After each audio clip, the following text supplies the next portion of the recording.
Ma mère s'occupe de mon père comme si c'était un enfant de 3 ans. Il y a grave du solaire, wesh. Je me prépare pour aller au boulot. Autre chose, par exemple, qui était totalement normale dans ma famille, et venez me dire que c'est logique et que c'est normal.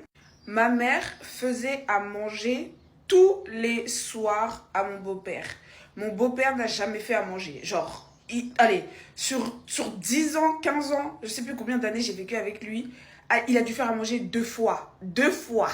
Donc, dans la logique de ma mère, tu fais à manger tous les soirs pour ton mari, mais tes enfants qui sont tous mineurs, parce qu'à un moment donné, j'ai été mineure moi aussi, mais même quand j'ai atteint ma majorité, tu estimes que eux sont capables de se débrouiller tout seuls pour se faire à manger et se nourrir, mais pas ton mari de 45 ans. Et tu vas pas me dire que tu n'as pas choisi ton mari plus que tes enfants.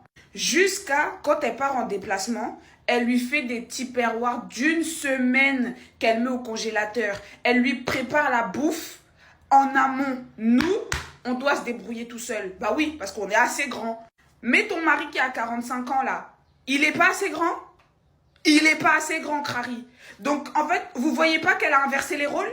Que son mari c'est devenu son enfant et que nous les enfants, on est devenus en fait tout simplement responsables de nous-mêmes sur certains sujets? Et vous voulez instaurer une relation de dominant-dominé alors que dès le départ, vous nous montrez bien qu'on doit se débrouiller tout seul.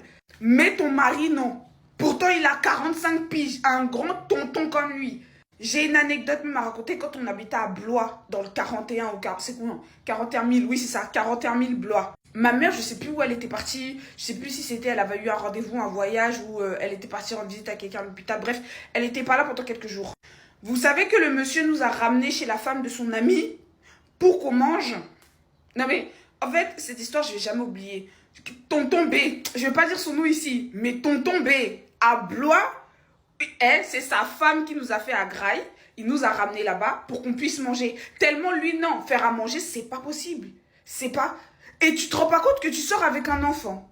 Un enfant. Mais arrivé à mes 16 ans, j'ai eu un pétage de plomb. Mais quand je vous dis un pétage de plomb, un pétage. Je lui ai dit, je fais plus à manger, je fais plus le ménage, je fais plus rien. Tu te débrouilles. Et au lieu de responsabiliser son mari, de lui dire, bah écoute, c'est aussi tes enfants, tu leur fais à manger, tu t'occupes de... Non, non. Elle a demandé du coup à mes autres frères et sœurs aussi de commencer à apprendre et de se faire à manger chacun pour eux quoi. Déjà, si j'avais jamais fait ça, mes frères et sœurs, ils auraient jamais appris à cuisiner. Surtout les garçons, ils auraient jamais appris à se débrouiller seuls. Alors que c'est hyper important. J'avais tellement pas envie qu'ils aient la mentalité de mon beau-père. Oh non, non, non, non, non. Alors là, Dieu merci, mes frères et sœurs, ils font le ménage, ils font le balai et tout, ils font la serpillière, le lave-vaisselle, ils font à manger, même les garçons.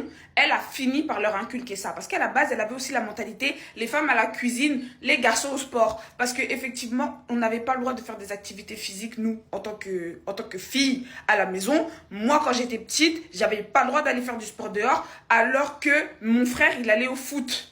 Pendant très longtemps, j'ai pas eu de téléphone, alors que mon frère en CM2, il a eu un téléphone. En fait, c'est seulement quand je suis arrivée au lycée que j'ai supplié d'aller à la salle de sport. C'est mon beau-père qui a payé ma salle de sport, mais parce que selon lui, il me voyait pas aller à la salle. Pour lui, j'y allais pas, donc il a coupé mon abonnement. Alors que moi, j'allais à la salle après le lycée.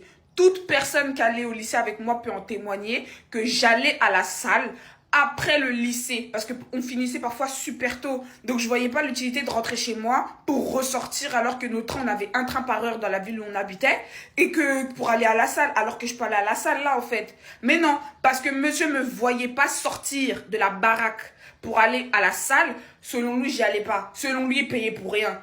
Donc du coup, il a coupé mon abonnement. Bref. Et je sais très bien que je ne suis pas la seule. Je sais très le nombre d'enfants qui vivent ça, où le papa, le beau papa, il est traité comme un roi. Il dépose ses pieds comme ça dans le canapé et puis il bouge plus. Et puis vous devez vous débrouiller tout seul. Et ça, je sais que je ne suis pas la seule. Et ça, par contre, il n'y a pas d'affaire de communauté, etc., etc. Parce que ça, je sais que c'est chez tout le monde. Il y a plein de personnes où la daronne, elle va s'occuper pomponner son mari et tout, nani. Son mari, c'est le roi de la maison.